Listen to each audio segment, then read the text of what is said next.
আসসালামু আলাইকুম সুপ্রিয় দর্শক মণ্ডলী। স্বরাষ্ট্র মন্ত্রণালয় সম্ভবত খুব ধীর গতিতে কাজ করছে। বাংলাদেশের অধিকাংশ নাগরিকগণ খুব ক্ষিপ্ত হয়ে আছে এই স্বরাষ্ট্র মন্ত্রণালয়ের উপরে। এখন স্বরাষ্ট্র মন্ত্রণালয়ে দায়িত্বে আছে মেজর জেনারেল অবসরপ্রাপ্ত জাহাঙ্গীর আলম চৌধুরী, যিনি 111-এর একজন কুশীলব। তার ব্যাপারে অনেক সন্দেহ রয়েছে যে সে অবৈধ আওয়ামী লীগ সরকারের সহযোগী ছিল। বিভিন্ন ধরনের অপকর্মে তার নাম রয়েছে, এটা তো একটা সমালোচনা রয়েছে। কিন্তু অন্যদিকে যদি দেখি, এখন উনি ক্ষমতা পাওয়ার পরে আমাদের হোম মিনিস্ট্রিতে স্বরাষ্ট্র মন্ত্রণালয়ে খুব ধীরগতিতে কাজ করছে বলে মনে হয় আমাদের। আমরা যেটা দেখতে পারতেছি যে এখন পর্যন্ত পুলিশ তার কাজে ফিরেনি, এবং বিভিন্ন অপকর্মে যে পুলিশরা ছিল, সন্ত্রাসীতে লিপ্ত ছিল, জঙ্গিপানায় লিপ্ত ছিল, সে সমস্ত পুলিশ অফিসারদেরকে এখনও গ্রেফতার করতে সক্ষম হয়নি। এখনও রিপ্লেসের লোক দিতে পারেনি।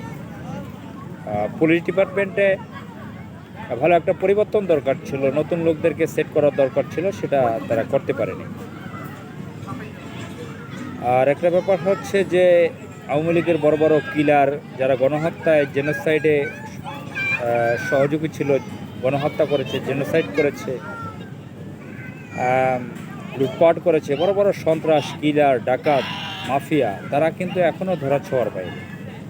অনেকে বিদেশে পালিয়ে গেছে, 5 আগস্টের পরে অনেকে পালিয়ে গেছে, এবং এখন পর্যন্ত বাংলাদেশের বিভিন্ন জায়গায় লুকিয়ে আছে। অনেকে বলে থাকেন ক্যান্টনমেন্টে অনেকে লুকিয়ে আছে।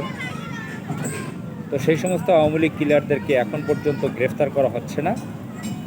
এটা নিয়ে আমাদের বাংলাদেশের নাগরিকদের মধ্যে অনেক ক্ষোভ রয়েছে।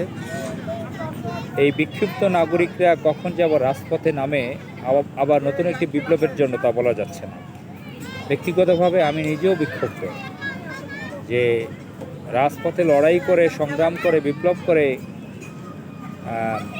পতন ঘটিয়েছিলাম একটি অবৈধ সরকারের, তারা পালাতে বাধ্য হয়েছিল।